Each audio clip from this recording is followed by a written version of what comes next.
हमारा mostly paper work तो हो चुका है। अब आता है डायरेक्टर का असली काम।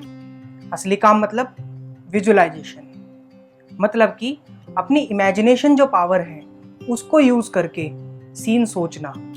पूरी मूवी जो है हमारी इमेजिनेशन में चलती रहनी चाहिए, यही डायरेक्टर की पावर है।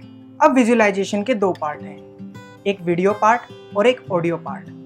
जी हाँ, एक डायरेक्टर को ऑडियो पार्ट का भी ध्यान रखना होता है, क्योंकि 70% जो इमोशंस हैं वो ऑडियो से आते हैं और बाकी इमोशंस जो हैं वो विजुअल फीड से आते हैं। तो हमें विजुअलाइजेशन का पूरा ध्यान रखना है। उसके लिए क्या करना है, अपनी स्क्रिप्ट को बार बार पढ़ना है और आंख बंद करके उसके बारे में बहुत बार सोचना है। जैसे कि एक सीन है, उस सीन को कितनी तरीके से हम दिखा सकते हैं, ये सब डायरेक्टर के दिमाग में चलता रहना चाहिए।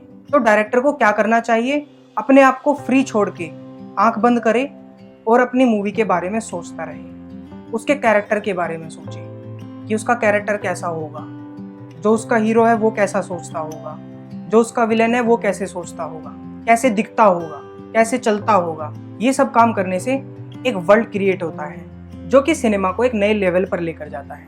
अब हमारे मन में ये विचार आ रहा होगा कि आखिर अपने विजुअलाइजेशन को बढ़ाएं कैसे, अपनी इमेजिनेशन को स्ट्रॉन्ग कैसे करें। तो विजुअलाइजेशन को स्ट्रॉन्ग करने के दो तरीके हैं।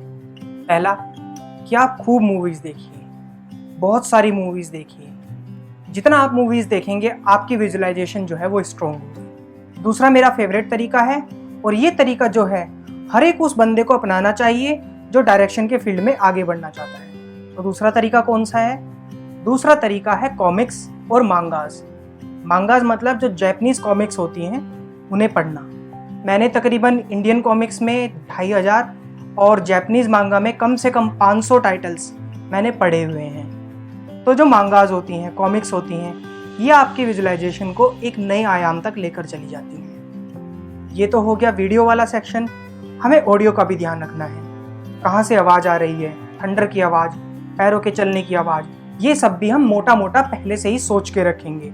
यदि हम ये सब चीज़ें पहले से ही सोच के रखेंगे तो हमें जो है स्टोरी बिल्ड करने में, स्टोरी को डायरेक्ट करने में बहुत आसानी होगी। तो ये सब कुछ बातें थी विजुअलाइजेशन के बारे में। एक्चुअली विजुअलाइजेशन जो है वो कोई सिखा नहीं सकता, वो खुद के एक्सपीरियंस से धीरे धीरे जनरेट होता है। तो इस वीडियो का आपका असाइनमेंट जो रहेगा, राइटिंग सेगमेंट में जो आपने स्क्रिप्ट लिखी है उस स्क्रिप्ट को अपनी विजुअलाइजेशन के हिसाब से बार बार सोचना, उसे बार बार पढ़ना और उस पर विचार करते रहना। मिलते हैं आपसे अगली वीडियो में। धन्यवाद। विचार करते रहिए।